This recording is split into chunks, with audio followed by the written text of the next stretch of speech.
On today's episode of The Unwritten Rule, it's unfortunately the Texas A&M recap.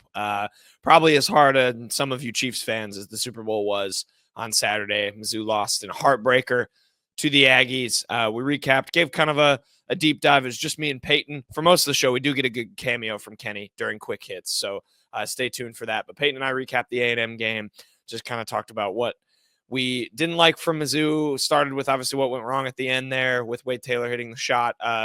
Did end with a little bit of positives and obviously looked ahead to Oklahoma here in the midweek. So just deep dove on everything. Some Dennis Gates rotation stuff, some weirdness there. But just kind of debriefed the game and talked about what Mizzou needs to kind of build on after two really tough losses to two very good teams and how we think Mizzou will respond. And then we finish the show with quick hits. Like I said, we got a cameo from Kenny from Ken Sports Shorts. Recap the Super Bowl. Chiefs fans, we didn't roast too hard. Did give some Nick Bolton talk. So but feel free to skip that part if you're not feeling like recapping that. That was a tough watch if you were on the Chiefs side of it. But did give our Super Bowl recap. A couple of headlines around the sports world as well. So without further ado, let's get straight to it. The Unwritten Rule starts right now. Marcel, where are you going with that disc? You are not putting that on again.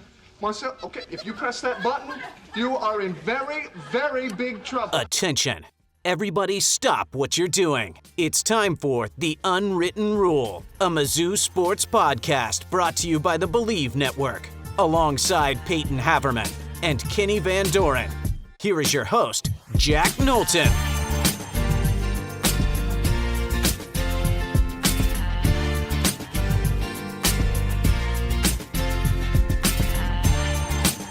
Welcome back to The Unwritten Rule. Today is Monday, February 10th.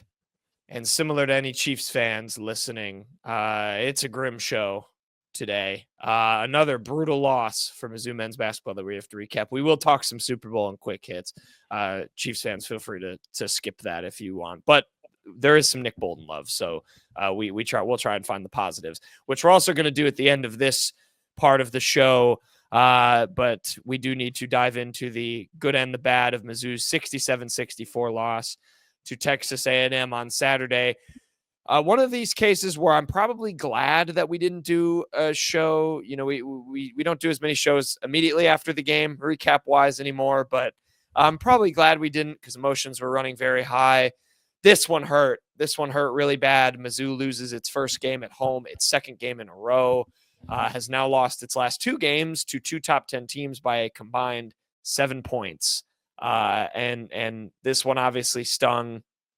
A&M with the big lead early. Mizzou came storming back, and wouldn't you know it, Wade Taylor, the 50,000-year-old senior, hits a three with about 1.5 seconds left. A just dagger through Mizzou's heart to win the game for A&M. There's a bunch to talk about here, Payton, but I think it's fitting to start at the end with that last sequence. Wade Taylor through that point, he finished with 15 points, didn't have like a very efficient day. He was 5 of 14 from the field, 3 of 9 from three, had 4 fouls for about 10 minutes in the second half as well. And Mizzou doesn't manage to force a fifth. And then he's able to hit that shot. I don't know if you've gone back and looked at that shot or if just haven't want to, but situationally there, Marquez Warwick's guarding him. He passes the ball off, gets it back on a little, I guess not. The word's escaping me right now, but he kind of pops out away from Anderson Garcia. Warwick kind of gets caught ball watching, open three, bang. What went wrong for you there? Should someone else have been guarding Wade Taylor in that moment for you? What kind of didn't you like about that final sequence? Because I found myself frustrated. Just, you had the ball out of his hands off that inbound play, and still he manages to get it back and hit that open shot.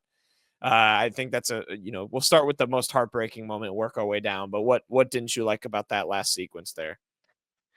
Really, it just came down to Warwick turning his back to Taylor, I think. I mean, everyone on planet Earth, even Dennis Gates said it after the game, knew that Taylor was going to take that shot.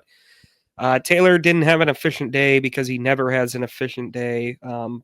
But he's still a fantastic player because he just has a knack for getting the biggest buckets possible and he's great at getting to the line. Mizzou actually did a good job of keeping him off the line. He only had 2 free throws in this one, but I mean, he's just such a dynamic player for them. It was like crunch time. It was like Mizzou on one end. The possession before he hit the 3 didn't really seem to have a plan or a guy that they wanted to go to. I thought Marquez Warwick, as much good as he did in this game, I kind of didn't like how he played those last 2 possessions. Too much dribbling on the last true offensive possession, and it led to them having to kind of settle for a bad mid-range shot late in the shot clock. And then, like you said, I mean, Warwick does good. He does well to start the play. I mean, he's in Taylor's hip pocket, and then, yeah, he just totally loses it. He kind of gets a little too greedy there when Garcia has it. Garcia makes the easy pass. Taylor has, I mean, like, Warwick was able to get, like, a little bit of a contest in there, but not nearly enough for what you want on Wade Taylor at that spot in the game. Just a very, very frustrating end to what was easily the most frustrating game to watch this year.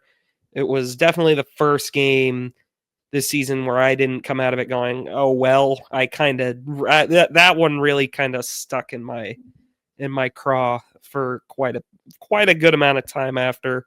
I'm still pretty salty about the way that one ended. Yeah, I think you have every right to be. Mizzou, thought, I mean, once again, it wasn't a turn back into a pumpkin game fully. Mizzou fought its way back in there. But just going back to the end, I agree. I think I didn't mind Marquez Warwick being on him. I know Mizzou's had some proven defensive guards, guys like Robinson, T.O. Barrett, who didn't play in this game, and even the likes of Marcus Allen, who I want to talk about. But I didn't mind Warwick being on him. But yeah, I mean, you can't get caught ball watching there. I mean, there's no need to even think about looking at Anderson Garcia when he gets the ball beyond the 3-point line. You just got to know your personnel there. Stay on Taylor, just face guard him, deny him the ball when he gives it up. Don't let him get back in his hands. I mean, it's one thing to lose on a, Pharrell Payne and one, which he led the way with 20 for A&M. It's another thing to know the one guy who always gets the ball in the situation, like you said, gets it. And then just add to Dennis Gates after the game on that possession before you talked about, said he could have taken a timeout and drawn up a play, but he thought they could get something offensively. Took kind of blame for that possession, said it was on him. He probably should have called the timeout. So some just kind of miscues. And I mean, those are the fine margins, right? Both coaching and, for the players, knowing your personnel, knowing the situations, if you don't execute those right, you end up losing the basketball game, and your good effort to get back into it isn't rewarded, which that's a hard lesson. But, obviously now it's about how Mizzou responds to that. It's back-to-back losses now. They obviously got that win over Ole Miss, but yeah, this one stings for sure. Really, really frustrating one to lose. I mean, Texas A&M, we talked about Tennessee being kind of a team that does not play attractive basketball. Texas A&M is arguably worse, depending on your opinion of both teams. And they were able to do, I thought, a good bit of what they wanted to do. I want to talk about the Payton stuff. Payton, I mean, we talked about it coming in. They're the number one offensive rebounding team in the country. And, you can tell me if you agree or disagree on this take and how you thought about Mizzou's effort. They had 11 in the game, but they turned it into 18 second chance points. And to me, that was really the kicker. It's okay to give up 0 boards against a team that sends 5 at the rim every time, but it was Mizzou's kind of lack of being able to stop those second chances. They really looked like, well, as soon as A&M got a lot of those rebounds, the defensive possession was already lost because Mizzou had just exhausted itself defending that first shot and then not getting the rebound. Weren't able to. They weren't able to stop them again, and A&M got some easy points. I thought a lot of Mizzou's bigs really struggled in this game defensively and on the glass. What did you think of the rebounding stuff, that being a key point? I just think 11 isn't too bad against a team like A&M, but it turned into far too many points on those second chances. Yeah, I mean, the rebounding margin wasn't as wide as I thought it was going to be. It was 34-32 in favor of A&M. Mizzou actually, I think, won the battle in the second half. A large portion of that of that credit goes to Marcus Allen, who came in, gave Mizzou a spark, had 6 rebounds in the second half. But like you said, I mean, a lot of the second chance points. I've been a big fan of Josh Gray this year. I think he's done so many good things for them. I thought he was pretty bad in this game. I'll just be frank about that. I don't think he was as good inside as we've seen him be before. Look, like we mentioned, I mean, A&M's going to get O boards. That's just what they do. I mean, they had Henry goddamn Coleman had 16 of them in this game. Henry Coleman has been there like just as long as Wade Taylor. Also a damn annoying player who I have come to really not enjoy watching over his time. He's just brutalized Mizzou every time they've played him.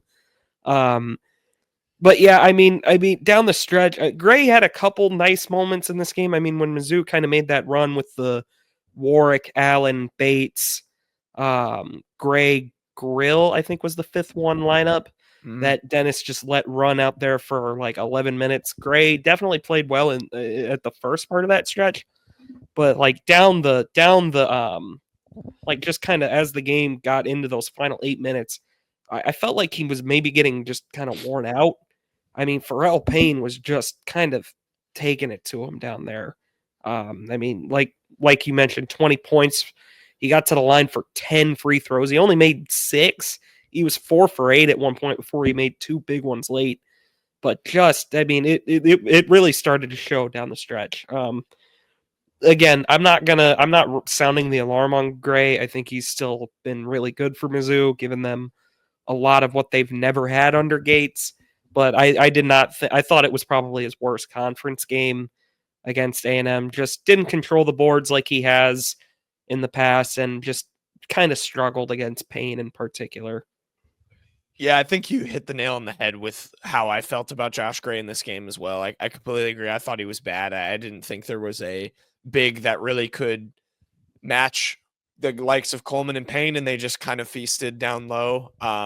And you know, that sucks because you're right. Josh Gray has been great and has really given Mizzou a presence, but it just wasn't it for him in a game like this. You know, I think he needed to step up a little bit more. And you know, I mean, played 23 minutes off the bench. I feel like I saw some people saying like he maybe should have like come out and played a little bit less. But I don't really see who you were going to turn to other than him. I mean, everyone else can kind of. I have an idea.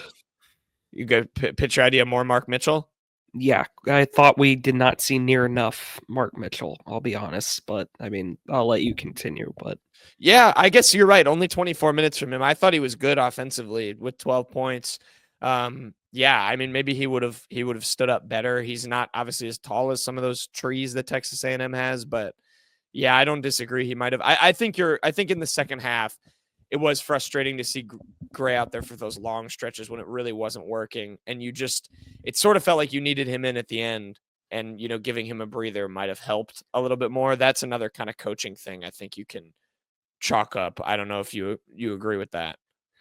No, I do. I mean, look, I liked Dennis. It feels counterintuitive for a lot of people. I personally have never been as anti-subbing as much as Dennis has. Like some people have been. I'm fine with him subbing as much as he does a lot of the time because most of them make sense to me. There's always those goofy ones that you see out there, but most of the time I'm fine with them. But I understand why he didn't sub as much in the second half, because that lineup, Warwick in particular, you look at the numbers, he only had 1 bucket, and it was late. It was a very nice move. But, I mean, other than that, he really didn't do much scoring-wise. He got to the line a couple times and didn't miss any, but it was mostly just how he was running the offense. I mean, like we've discussed in the past, we didn't want Warwick to even play against Mississippi State because at times he's so loose running the point that we just kind of didn't expect him to be able to facilitate or take care of the ball well. That was not the case in this one. I mean, Warwick absolutely earned his minutes down the stretch. I mean, going back to that last defense possession, I didn't have a problem with Gates really keeping Warwick in. It goes against what he does sometimes, trading the offense for defense. Yeah, he loves that.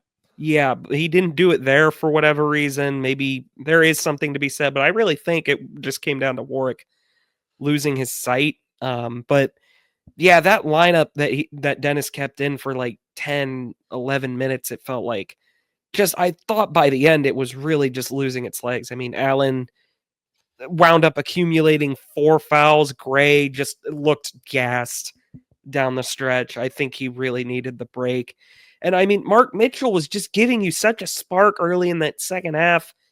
I mean, he was finding a way to get buckets. He looked like a more aggressive player than the last couple games where he maybe was just he just kind of faded off into the background a bit. I thought he was so good in this game. And I don't think he played for like a good 8 minutes in the second half. Like from the 10-minute mark to the 2-minute mark or whatever it was. I'd have to go back and look at the exact numbers. I know he didn't get in until there was around 2 minutes left. And I just thought that was too late at that point. 24 minutes, I just thought was not enough. Yeah. Josh Gray played from, I think it was the 13-minute mark until like the, I think like 4 or 5-minute mark. I mean, it was just, no, even further than that. The 143-minute mark, and then he subbed out, and then he came like right back in. So he played. Yeah, and that's when Mark Mitchell came in. That was too long. I think Dennis stuck with. I was fine with him sticking with that lineup for 5 or 6 minutes because I mean they wound up storming back, taking the lead. They got the lead out to 5, but by the end, I mean, it just looked like Gray was totally gassed. I didn't think that. I didn't think Allen was giving you enough down the stretch there. I can't really blame him for keeping Grill in. Grill had a couple really good looks. They just didn't fall for him. Tamar Bates said after the game they had some uncharacteristic misses. I think Grill in particular kind of had some ones that he'd really like back. He had a couple really just 2 back-to-back possessions where he had open looks that would have given them a 2-point lead again, I think, because A&M had taken a 61-60 lead, and he just missed them. So. Well, and that goes into a couple things that I just, Mizzou kind of got away from some things that have been in their identity, and Girl was one of them. That's just a game where you knew he was going to, I mean, A&M has a good defense. I think a lot of credit should go to A&M for how they defended him. I mean, they were not letting him get anything easy. And it's a game where you knew Caleb Grill probably wasn't going to shoot as many and just needed to make a couple of those open ones, and the open ones he got just didn't go in. So I think Tamar Bates is actually spot on there. I think this is one of those cases where sometimes the open shots just don't fall. And that was a game they needed to, just because Grill wasn't gonna have the volume of looks that he normally gets, just because this A&M defense is so good. But I give him a lot of credit for that. But other kind of non-identity Mizzou things I saw, the 3-point shooting in general, Mizzou's 5 of 21, 23.8% from 3 in total. The other weird thing, they had a really slow start. That was the first time in a long time I've seen Mizzou start that slow. They went down 12-3. It was the first time since Wednesday. Yeah, okay. I guess scored 0 points in 5 minutes on Wednesday against Tennessee. I've already put that game out of my head because that frustrated me so much. So you've had 2 games now of slow starts. The shooting was bad. Caleb Grill couldn't really get going. We will talk about some positives as well. And then 14 turnovers. A&M turned those into 14 points. I didn't think that was great. Which of those, I mean, are you the most concerned about as maybe a worrying trend, or how much of that is just down to they played 2 really good defenses and, kind of maybe got sloppy a couple of times in games where you just can't afford to be against the likes of A&M and Tennessee? I think all of them, well, the turnover thing I'm not worried about at all, to be honest. I mean, they had 3 against Tennessee, so sometimes you're going to just be a little too loose with the ball. I mean, Josh Gray had 4 of them, and I think a lot of that comes down to... Oh, yeah, we should talk about that. Josh Gray gets the ball a little too much at the top of the key, and they try to have him kind of pass the ball off. Stop giving it to him up there. Just let Josh Gray do what he does well, and that's go grab boards and be a menace down low. We were texting about that mid-game. We were like, I don't understand why Josh Gray is getting the ball at the extended elbow and no one is available for an immediate dribble handoff. Like he has If to you're put the going to ball give Josh Gray the ball like up towards close to the top of the key, outside somebody of the needs lane. to be ready for him to connect with immediately. Yeah. Like he cannot hang on to the ball a lot, or teams are going to swarm him.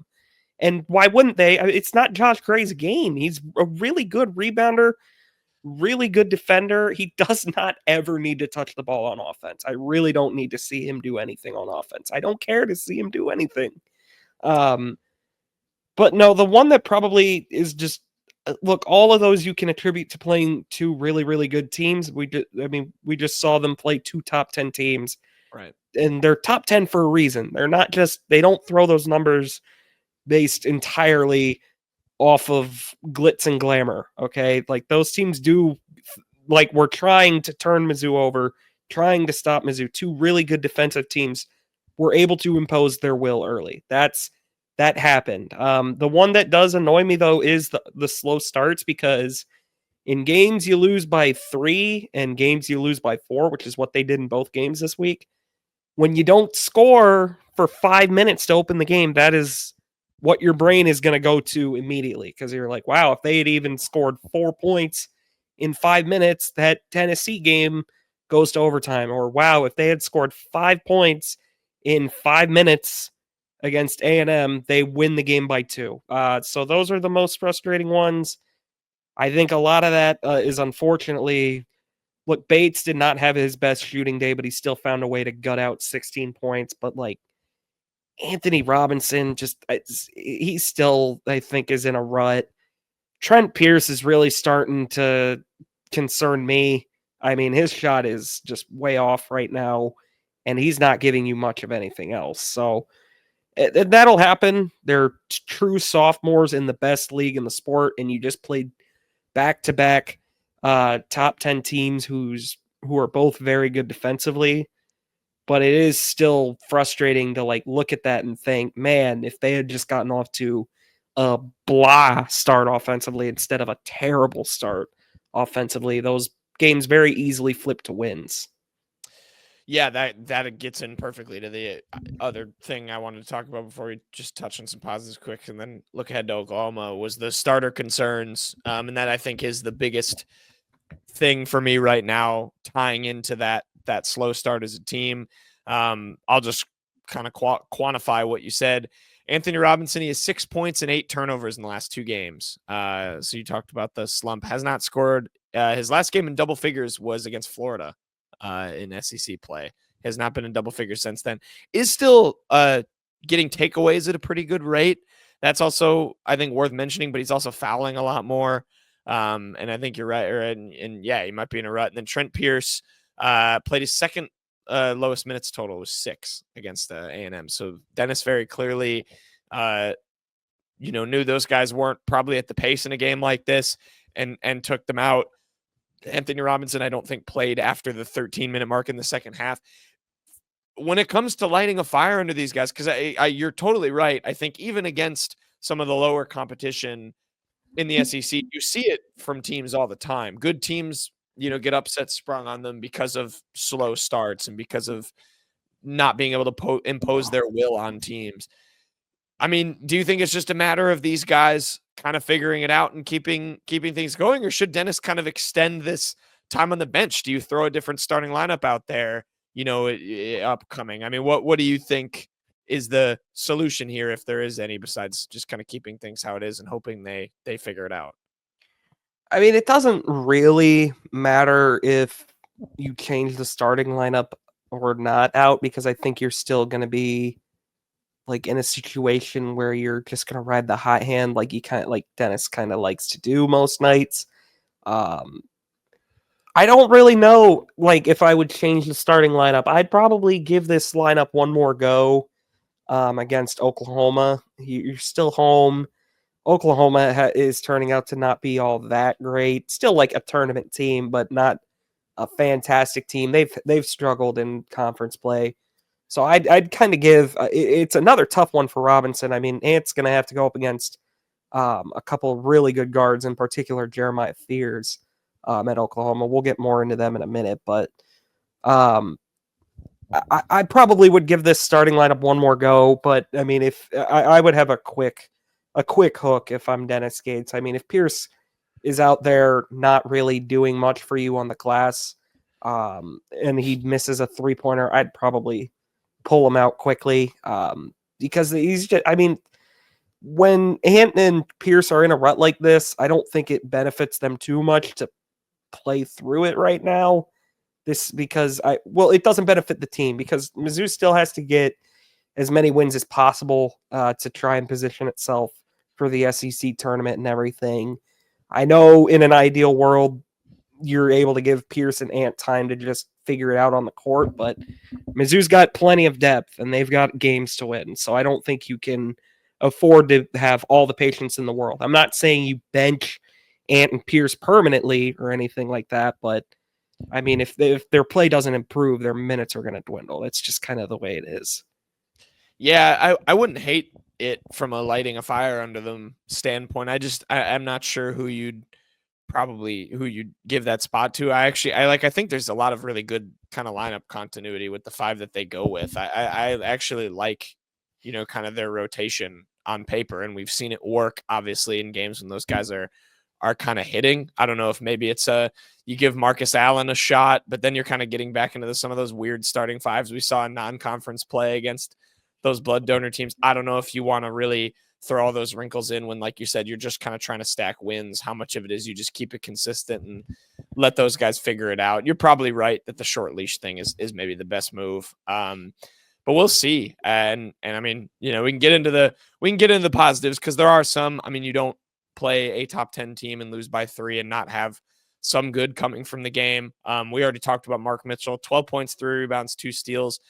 I totally agree. I think just watching his output, I actually thought he played more in my head. Only 24 minutes. That's not enough when he's playing like that.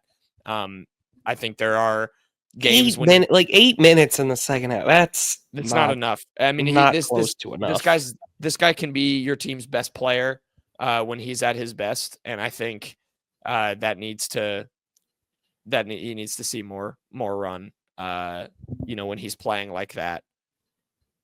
For me, you're shaking your head. Are you disagreeing with he can be? No, I'm just player? Like Marcus Allen played 13 minutes in the second half, and Mitchell played again. Marcus Allen had some very, very big minutes in this one. I thought he actually was a big reason they were able to pull out in front, but it's I don't think he played almost nearing double Mark Mitchell's minutes good. Yeah, in the second half for sure. I did write his name down. 2.6 rebounds, 1 steal in 13 minutes. All of them came in the second half. Has he been the best freshman, or is it T.O. Barrett for you so far? Good question. Both have had their moments. I'd probably go Allen, a slight edge to Allen. Barrett was a hero in the Florida game. I think Allen is a bit more reliable when they need a stop or something like that, though. I've been pretty happy with both of them, though, I would say. Even Payton Marshall, I think they've probably gotten as much out of him as they probably could have hoped for this year. So I would say Allen just barely, but it's probably a tie, really, if I didn't have to pick one. Yeah, I think. Oh man, I might push back. I might go Barrett. I've loved. Maybe it's just the Dennis video of him yelling T.O. Barrett and that the aura that has begun to surround T.O. Barrett. But I just think he's been great. I do think Marcus Allen, from a versatility standpoint, is kind of a bigger guard who looks like he can, as he gets older, kind of defend multiple positions and be really good on that end. I think T.O. Barrett can kind of turn into a mini Ant. And I think that's exciting for kind of the future of the backcourt. But both of them look very promising. And then the last name, he might be a listener of this show, Payton, because the other name we got to shout out is Jacob Cruz. 14 points. And the reason I say he might be a listener, 5 of 7 from the field, 3 of 4 from 3. One game after we had said, all right, it's all right, but he's not efficient enough. Absolutely, he was the catalyst for Mizzou to storm back in this game. They tied it at 20. I think he hit all three of the threes in that span. I really like that in a game where Caleb Grill was sort of played out of it / didn't make the opportunities that he got. You kind of have these two splash bros that if you cut one of them out of the game, the other one, you can't account for both of them. And I like that you can kind of put them both in and one of them is able to hit from three. Obviously, hopefully Caleb Grill can keep giving that consistent, or Jacob Cruz can keep giving that consistently. But I thought it was good to see him step up in a game where Caleb Grill was not playing the role he normally has been in the last few games. I loved what I saw from Jacob Cruz. Yeah, they need him to stay kind of hot because obviously Grill's going to come back down to earth a bit. Bates is going to have the off night. I don't really trust anyone else right now from deep consistently. Perkins and Warwick are like both capable 3-point shooters. I think Warwick is probably still north of 40% because of how he started. But if you can get Cruz to come in, knock down a couple threes a game, that really, really is a ceiling raiser. He's the only reason this game didn't get completely out of control in the first half. He, like you said, he was the total reason they were able to tie this game up back at 20 before A&M kind of dominated down the stretch again. But he was very good. Also, like his last make of the game, that fadeaway bucket where, I don't know, again, some weird possessions to end the game. Like a lot of ISO ball. There was too much Warwick dribbling on the last one of the game. And Cruz, like, kind of worked his way close to the paint. And then nobody, like, cut behind him, like, because he dribbled, like, kind of into a wall. He had nowhere else to go. And nobody kind of cut behind him. No one tried to make a cut towards the basket. He was just kind of stuck in no man's land out there and had to fire up a shot. And luckily he paid it off. He was very good in this game. Well, thank you for reminding me too, because there was the one play where Warwick was dribbling around, or maybe it was Bates. Jacob Cruz was wide open with both of his hands up in the corner, and they just didn't see him. They didn't find him. Yeah, there was some definitely concerning play down the stretch, kind of just to open and close this game. That was probably where I was the most kind of freaked out, just because you're going to be in some of these close battles, and you need to be able to make, someone's got to go make winning plays. It can't just be give the ball to Tamar and say, hey, go get a bucket. Like, you need to have some better actions. They looked like at times they didn't know that what they were doing down the stretch on offense. So yeah, that's a good point. But I thought Jacob Cruz was good. Last positive for me, we can take a quick look at Oklahoma. I actually thought Mizzou's ball pressure was pretty good in this game outside of the paint. They forced 13 A&M turnovers. They turned it into 18 points too, which they just continue to kind of be really, really good at generating points off of turnovers. I thought they kind of matched A&M on that in terms of like perimeter pressure and kind of making guards work for it. I know Wade Taylor, Phelps had some really tough buckets in this game, but I thought just defending around the 3-point line, I thought was pretty good. I mean, A&M's not a team that's going to, bomb you from three, but I thought their ball pressure was actually pretty decent. They generated a good amount of turnovers. Yeah, I mean, A&M's not a good 3-point shooting team. They didn't shoot well from three at this point until they really, really needed to. Good crowd, by the way. It was a sellout. Everyone said it was a very good atmosphere, and that forced that. I mean, that probably was a contribution to them shooting poorly from the line, 60%. But no, I definitely agree with you. I mean, 13 turnovers. They had Anderson Garcia had 3 of them. That's great. Anderson Garcia annoys the hell out of me, especially after what he did to Mizzou last year. You're kind of dead on. I think it was a pretty good day for their defense just until the very, very last possession, and they just kind of struggled on second chance points. Some positives to take away overall from a game that, this is going to test Mizzou's kind of mettle here. You need to respond to a game like this. Can't keep your heads down, let it get to you. Because like Payton said, there's still games to go out to win. Last thing too for me, Buzz Williams is still giving career advice in post-game press conferences. So that was good to see. I guess that's still a trend. I don't know if he does that everywhere, but shout out to him for that, I guess. Mizzou drops one in SEC play, drops 2 in a row now. They face Oklahoma next Wednesday at 8 p.m. A nice late night tip on SEC Network for the midweek for Mizzou. Payton talked about it. The Sooners, they're 36th on KenPom In the SEC, they are 3-7, 16-7 overall. They went undefeated in conference play, lost their first 4 games, have also in their last 4 games played both A&M and Tennessee. They played Tennessee in their last one, lost 70-52, lost to A&M 75-68. They've lost 3 of 4. Their one win was by 30 over Vanderbilt, which was really impressive. Kind of boat raced the Commodores. Mizzou back at home, no longer undefeated at home, but a chance to kind of rebound. This to me is a big get right opportunity, Payton. As good of a get right opportunity as you're probably going to get in this league. Like you mentioned, there is still some things. Oklahoma is dangerous at their good 3-point shooting team, and they've got the good guard depth. I'll let you talk about that. But how are you feeling about this game? This feels like a good opportunity for Mizzou to get things kind of back on track after some really tough games against some really gritty teams. Chance to show you can respond from a heartbreaker like you faced against A&M. What's your kind of outlook here for Oklahoma? Yeah, I mean, most of the time I refrain from going, this is a must-win game, but like I kind of do feel that way about this one. Look, I expected Missouri to get 1 out of 3 in the Mississippi State, Tennessee, A&M stretch. They got 1 out of 3. Now I thought it was going to be A&M, not Mississippi State, but here we are. Now I do think Missouri absolutely has to win this game. I think Oklahoma is definitely, like we mentioned, they're a pretty dangerous offensive team. They're top 30 in adjusted offensive efficiency on Torvik. Effective field goal percentage, they're 55.5, which is 29th in the nation as well.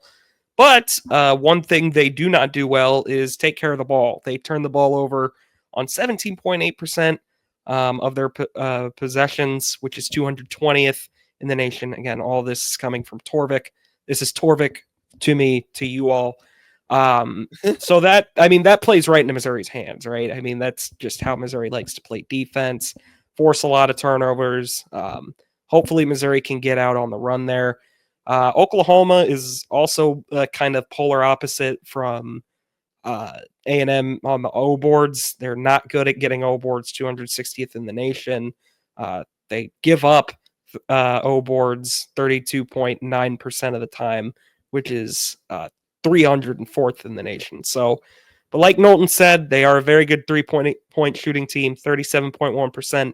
They have 2 really dynamic guards in Jalen Moore and Jeremiah Fears. Fears, of course, is like a true freshman sensation. I think he's been a bit cooled in conference play. I mean, this conference is just so ridiculous this year. It's not really a big shocker. But I mean, you look at Fears, he still has 4 assists a game, which leads them which leads the team for them. He's only shooting 26.6% from 3 this year, which is really surprising to me. I thought he was shooting a lot better than that. Still finds a way to score 15.5 points a game, though. So definitely a couple of dynamic players for Oklahoma. They're dangerous if they get hot offensively. But I really like Missouri's odds in this game. They seem to match up very well. I think Missouri's going to kind of feel the pressure to get this one. It's at home, which is also very advantageous. Just kind of got to protect home court. Just one of those things. Yeah, they're going to play this team twice to end the season because Oklahoma hosts a return game on March 5th. So they're going to see them again in about a month after this. Yeah, they're good. I'll shout out Duke Miles too. He's kind of the third guard in there. I think averages like 10 points a game. And Moore is, I mean, he's a guard. He's a big guard. He's like 6'7". So he's more like a taller, wing. score. Yeah, kind of more like a wing. Yeah, if you ask Torvik. If you ask the good Bart Torvik. So yeah, they kind of have Miles and Fears bring it up, and then Moore kind of runs around and hits threes. He's shooting 43%. Miles is at 44. And then they got Bryson Goodine is his name at like 45. So just they've got a couple of snipers on their team. But like Payton said, I think this will be a nice reprieve game from the A&M and Tennessee. They don't have a lot of size. Oklahoma, I think for Mizzou's forwards, they might be able to take a little bit of a breather in terms of getting some activity on the glass. I think Payton was just on Muhammad Waghi's ESPN page, which is one of the more funny careers to look at. Did not know he was an Oklahoma Sooner. Yes, transfer from Alabama. He's on his 4th school in 4 years. Went from JUCO to West Virginia to Alabama to Oklahoma. Modern day college basketball, everybody. So, yeah, I like Mizzou in this game too. You obviously can't get complacent. But this team has shown time and time again it can respond. Obviously, this is a unique situation. They haven't been in kind of a heartbreaking loss yet this year. Maybe Illinois if you want to count that, but that kind of comes. This was 10 times worse than Illinois. Yeah, this exactly. Sucked. So they're going to have to dig deep, but this is a veteran group. I like Mizzou to respond in this game. I'm looking for a lot from Mark Mitchell. I'm hoping Josh Gray can have like a 12 rebound game against this kind of undersized Sooners team. Jesus, I did not look at this. If you're watching on the YouTube, we're looking at Bryson Goodine's ESPN page. He has played for the following schools: Syracuse from 2019 to 2020, Providence 2020 through 2022, Fairfield from 2022 to 2024, and now Oklahoma. Wow. Some journeymen on the Sooners. So there you go. 8 p.m. Wednesday on SEC Network. Good get right opportunity for Mizzou. Let's see if they can do it. And hopefully, I'm just so glad we have the reprieve of no more Tennessee and A&M for the rest of the season, at least until maybe the SEC tournament. But yeah, Mizzou, Oklahoma. We'll see how it goes. Any final Mizzou hoops thoughts, Payton, before you throw it to quick hits? Anything from any more from Bart Torvik? I mean, Missouri didn't fall that far in any of the metrics. I think they fell like 5 spots in the net. I think they fell one or 2 spots in Ken Pom and Torvik. They're still 14 on Torvik. So, no, the sky isn't falling. But that was the first loss this year where I was really like, that kind of ruined my day, like the way they lost that one. It felt like a house money thing for a while, and now it's turned to this. All right, this team's just really good. I hope they can keep being really good. And yeah, that was a heartbreaker. That one hurt. They're 23 in the net right now. I think they were like top 20 at some point. Just because I've been doing this every time, where do you think they're ranked AP wise?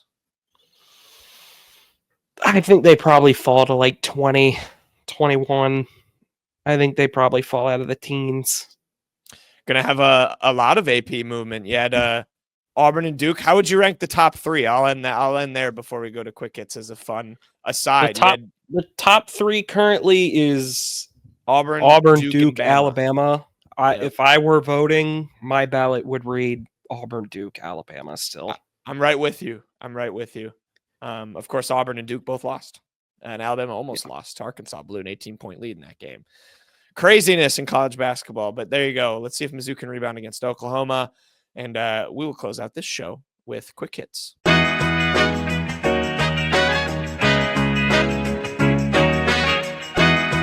Okay, quick hits time. We're joined by Kenny Van Doren from The Void, fittingly for Ken's Sports Shorts. A quick cameo for Kenny. So, Payton, we're not doing the Daily Dozen in Kenny's absence like we normally do, because Kenny sent me a quiz, and he's going to help you if you don't know the answers. Kenny, how are you? Good. Go Birds. Yeah, big win for Philly. We'll have some Super Bowl talk in a second. Do you want to give a spoiler? We haven't gotten there yet. I said we'll talk about some Super Bowl in a second. Kenny, do you want to give a quick takeaway from A&M and how sad that game made you? I mean, it doesn't affect my emotions as a journalist, but it was a good game to watch. I think it kind of was very fitting, and it was the best ranked game of the weekend. All right. Kenny's going to sit on the fence. All right, Payton, you ready for Ken's Sports Shorts, read by Jack and assisted by Kenny? Yeah, I'm ready. All right, I wrote them. I wrote the questions. Yeah, Kenny made these questions, and he wrote them himself. Yeah, it's fitting that he's here. I'm glad he can be here to help you for these. So we have our glorious King Conzo Martin on the screen, because some of these shout out Conzo, man. Some of these answers relate to him. It is for him. Yeah, he's great. Missouri State building program. So, Payton, you're gonna have to guess the all-time leaders in each of the following statistics for Mizzou men's basketball. All right. Ooh, okay. So there's 3 of them, and you have to guess who the all-time leader is. And I guess I already gave you a hint because some of them relate to our glorious king, Conzo Martin. First one, who's the all-time leader in Mizzou men's basketball history in steal percentage? Steal percentage? Steal percentage. Are you kidding me? I can give you No way the it's number. Drew Smith, right? I can give you the number if you want. You're close. He is in the top 5. Drew Smith is in the top 5. Okay. You can't give me the number. Kenny has to give me the number. Sorry, Kenny will assist. he's I'm the only hint. asking the questions. I will not talk anymore. Kenny, I would like the hint. The number is 5.2. 5.2%. And I know who this is. All the players in these 3 questions, you know who the players are. Okay. Have I watched this guy play in person? That's a no. No. Was it from the 2010s? No. Wow. Okay. NBA guy? Don't know yet. Don't know yet. That threw me for a loop. Great podcasting. It's not Trevin Brazil or something, is it? No. Okay. Hint, Does this he's guy still active. play college basketball?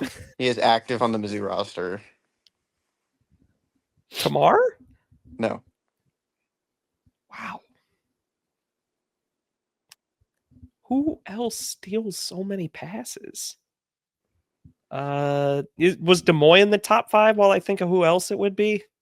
I don't think so. Wow, is Ant really the leader?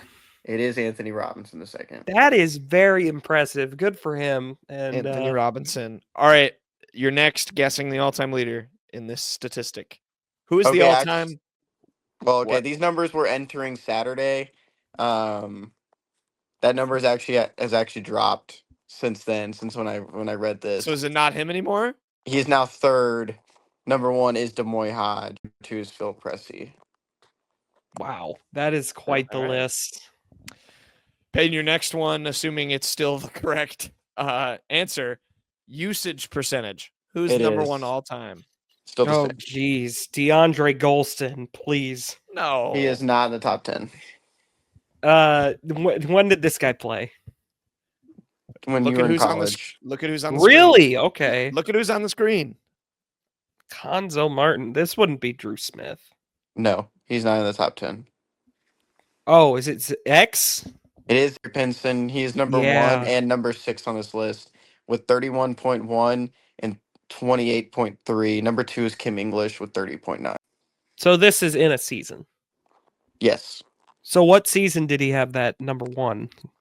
The year they went to the national to the tournament. Yeah, we know how that turned out.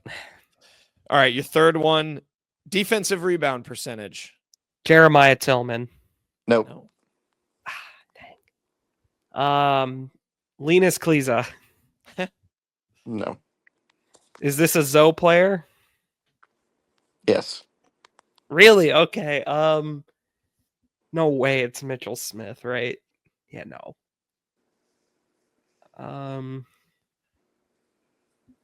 It is a big though, right? Kobe? I'm gonna assume that's a no. It is Kobe. Bryant. Okay. With how much? Kenny's 20.1. excellent podcasting. Sorry, I have a lot of tabs open. I'm on my phone right now. You can just tell me the number going into Saturday. Kobe Brown. 20.1. at Actually, the Anthony 20.1. Robinson one is still number 1. The thing I was looking at actually had the by season, so he is number 1. Okay. So that one was Good. still right. All right, good job, Peyton. All right. Goodbye, Kenny. Thank you, Kenny, for joining us from the Yep. void. See you guys next week. Good Hope quiz. I get to make it back. Yeah, Farewell. get out of the black hole you're trapped in. All right, there's your quiz. Moving on. Sponsored by Kenny. Tigers in the Wild next. Peyton, would you like to read Ken Worth's Tiger in the Wild? We should have had him do it, but Dalen Carnell is on the SEC Leadership Council, the now 4th year Tiger. Yeah, this is 4th year, not 5th. A true leader on and off the field, Mizzou football tweeted, Dalen Carnell will serve and represent Mizzou on the SEC Football Leadership Council. What does the SEC Leadership Council do, Knowlton? Absolutely no idea. Yeah, But I can't say. Dalen Carnell is on it. So I'm sure it clearly is he is. a good, we all have those things that go on the resume that, can. Yeah, I don't think you put just Joe Schmo up there. So I'd assume Yeah. it's a good thing. I think it's still indicative of his leadership. I am not certain what the SEC Leadership Council does, but congrats to Dalen Carnell on it. Great dude, great player. Shout out Dalen Carnell. Payton, your Tiger in the Wild. My Tiger in the Wild is going to be Cody Schrader. He was back at Mizzou this past weekend. He was at the Texas A&M game. Cal Tobias photo. If you're watching on the YouTube, you see it here. Tweeted a photo with the caption, Mizzou legend Cody Schrader in the house. Schrader was rocking a pretty nice, I want to say that's one of the hockey sweaters. It could be. Yeah. I think that's what that is. And it's pretty sweet. But yeah, he was there. I saw on Instagram he met up with Brady Cook at some point as well. So love it.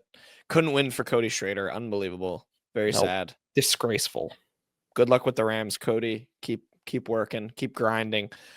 My Tiger in the Wild, speaking of Tigers in the NFL, is Nick Bolton. Tough one for Nick Bolton and company. We're recording this after the Super Bowl. And sorry to a lot of our listeners who I'm sure probably have a fair amount of Chiefs fans. Peyton's not, but you can hear that from him. Yeah, the Chiefs got boat raced by the Eagles in the Super Bowl. However, Nick Bolton was second on the team with 9 tackles, including 2 for loss, probably because he had to be on the field a lot. But yeah, 9 tackles. We'll talk about it a little more because we have another quick hit about it. But yeah, this was a beat down. Yeah. Thorough whomping from the Eagles. I did see a thing. Nick Bolton was asked about his impending free agency. He said KC feels like home. So yeah, we'll see how that turns out. He's kind of a controversial player there. I think he's been up and down. So all I'm gonna say is I took higher on 8.5 tackles for Nick Bolton on Underdog Fantasy. So shout out to Underdog Fantasy, our gracious sponsor. Great, Jack. Headlines. I will read Kenny's headline this week. Kenny's headline reads by the following: Kansas State extends winning streak to 5 games with an 81-73 victory over number 16 Kansas. Good for Kansas State, Jerome Tang, yada, yada, yada. The major headline here: Kansas lost again, Peyton. The Jayhawks, already ranked below Mizzou, lost again. They've lost 2 of their last 3. My question to you, we're recording this Sunday night. You'll see this already when the AP poll is out.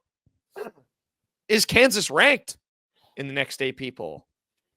Yeah, I think they're still going to be ranked because their name is still Kansas. But other than that, I mean, they really haven't done much to deserve it. Floundering in Big 12. Yeah, they did beat Iowa State. That was like this week. That was a big win. Yeah, it was. So, I mean, there is that. I mean, 3 of the last 5 losses in Big 12 play. I mean, they've just been also terrible on the road. Really the last 2 seasons. It's just been ugly. We'll see what the future holds. Obviously, I'm not implying Bill Self isn't going anywhere, but the rest of the Big 12 is very much caught up with them. You got Houston and Arizona at 11-1. Texas Tech has not really missed a step. They're 9-3. Iowa State's 8-4. Then you got Kansas at 7-5. They're tied with Baylor. That's just not what we're used to seeing from Kansas. Also, this Kansas State team, what a bonkers season they have had. They were so terrible to start, and they have no chance of getting in the tournament. But they have won their last 5 games to get to 12-11, and I mean, it was some heater games. I mean, they beat ranked West Virginia at home, went on the road and beat Iowa State when Iowa State was number 3. On the road, pulled out a bonkers finish against Arizona State, and then obviously now beating Kansas. So weird team. They got to play Arizona next. Crazy. Maybe Jerome Tang has some magic left in him. He runs the table. Kansas, very interesting end of the season. They play unranked Colorado, Utah, BYU, Oklahoma State, then Colorado again before finishing with Texas Tech at Houston and home against Arizona in their final 3. They're going to have to get some wins because that's going to be a tough finish for them. Yeah, Kansas has no chance of missing the tournament or anything like that. They're still almost certainly going to be a top 4 seed, but definitely has not a season I think people are going to remember super fondly. No, yeah, it is a drama in Lawrence, Kansas. Payton, your headline this week. My headline reads, Eagles ride dominant defense to Super Bowl 59 win over Chiefs. But the real headline is that Charles Harris is going to get a Super Bowl ring. Of course, he played for the Eagles this year, so he will be considered a Super Bowl champion. But yeah, I mean, 40-22. It was 34-0 at one point. I mean, Mahomes finished the game 21 of 32, 257 yards, 3 touchdowns, 2 picks. He didn't even look that good. No. It was really kind of just playing for pride stats. Xavier Worthy, same kind of deal. Mahomes led the team in rushing, 4 carries, 25 yards. I've never seen, and look, I'm not blaming Mahomes for all of it. I mean, it was a putrid effort for the Chiefs O-line. Philly, I think everyone would have agreed Philly absolutely had the better roster coming into the game, but boy, it was just a landslide, just total domination from their defense. I mean, Josh Sweat had two and a half sacks, Milton Williams 2 sacks, Jalen Carter, everyone knows about him, Nolan Smith, just a ridiculous team. And yeah, I mean, the better team absolutely won the Super Bowl. I don't know if it was the result I was expecting, but it was one of the worst Super Bowls I've ever watched. I got a text. It was pretty bad. Very Super Bowl 48 vibes. The Seahawks Broncos won. That was a boat race and defense. I got a text that it was the worst game a Chiefs fan has seen in the Mahomes era. Which to have that come in the Super Bowl, I mean, it's just devastating. You go for that 3 in a row. Yeah, they got whomped. I mean, I was pretty stunned. I couldn't believe what had happened. And it was weird too, because like that's the whole thing with the Chiefs is they get off to the slow start in the Super Bowl and you always wait for them to kind of wake up. Just never happened. They got to Mahomes. Yep. I think the stat is he got sacked 5 times. It's his career high. Can you believe that? I believe that is correct. Like, imagine your quarterback. Like Geno Smith would love that. I think Geno Smith got sacked 8 times this season in a game. To dial up that kind of pressure. And I don't think the Eagles like ever blitzed. They just rushed 4 guys. No, there was at one point it was definitely like they just rushed 4 every play and able to get home. I mean, it was just they were so much better. Yeah. And look, I'm not gonna sound the alarm bell on the Chiefs. They still have Mahomes. End of the day, I think they'll be fine. They went 15-2 this year, but I mean that is the kind of loss that kind of makes you step back and be like, whoa, that was like an outclass. Like they were totally outclassed. And they'll get Rashee Rice back next year. But I mean, like they have so many free agents, guys like Trey Smith. I know Tooney isn't under contract much longer. He might be a free agent now. I don't think he is, but he might. No, he might be now. I don't remember, but George Karlaftis is coming up. I mean, like you mentioned, Nick Bolton, just a lot of guys. Oh, Menahue, and I'm sure I'm forgetting a bunch. Yeah, no, it's good. They're mortal. They're mortal. It's not the Chiefs and everyone else any longer. So, congrats to the Eagles, though. First Super Bowl win, obviously, since 2017 with Nick Foles, and yeah, crazy times. The best part was halftime shows. You have a favorite commercial? I didn't really have any standout commercials this year. No, I did kind of dig the like payoff to the whole Matthew McConaughey. That was football good. Is a ploy to get you to eat food or like order food or whatever. That was kind of a fun one. None of them stood out. There have been a lot worse crops of commercials, though. Yes, definitely. I thought they were all. They didn't do his kick. I didn't ever see. I think he did it before the game. I think because I turned it on. Yeah, he made it. Oh, he made it. Okay, but he didn't do it. Don't they normally do it mid-game? They did it mid-game with Gronk, and he missed. Yeah. When I turned the game on, and then they went in the first quarter, they were like, "Oh, Eli made his kick already." So I don't know when it happened, but he did make the kick. Yeah, because I totally didn't see it. Did he make it? He did. Yeah. He did because they had a parade and Payton was like towing the float. That was the whole deal. Yeah, I don't see. So if he anyone did make it. He did make it. Okay. And then halftime show, very fun. Loved the Samuel L. Jackson cameo. Drake got cooked. That was. I'm not gonna lie, I missed a lot of it. Oh, I was doing something, but I wow. came back at the end, and apparently it was a very bad start from what I heard. It was a little bit of a slow start. It turned up a little bit, but he didn't go for too much like glitz and glamour, but it was just fun to hear all the great Kendrick Lamar bangers, and then he capped it off. He was like teasing "Not Like Us" throughout the whole thing, and then played at the end, and everyone yelled what they were gonna yell in the crowd, and it was very funny. But my favorite commercial was the Stella Artois one where it was David Beckham and then Matt Damon. And Matt Damon was just his long lost brother, but it was just him being Matt Damon. It's just ridiculous. And then he punts a football like into the orbit. That was good. I enjoyed that one. The McConaughey one was good too with the food. There's our Super Bowl recap. Congrats to the Eagles. My last headline, I'll rattle this off quick because I know the Super Bowl is a little bit bigger. Sources: Anthony Davis out with multiple weeks with abductor strain. Mavs traded for him and now he's already injured. So the trade that keeps on giving. Yeah. So Anthony Davis, who would have thought, the man made of glass bones and paper skin, is already hurt after getting traded for Luke Doncic. Did have a very good debut, injury aside, though. He had like 25 and 13. 26, 16, 7, and 3. Yeah. But he had like almost all that in the first half. Like he was going off.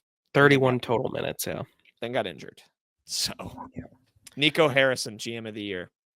Payton, does it feel good to know that none of your favorite teams can ever do anything worse than this? They sure can. I mean, I guess they can. I had a team draft Mitch Trubisky over Patrick Mahomes. Hey, that looks pretty good right now.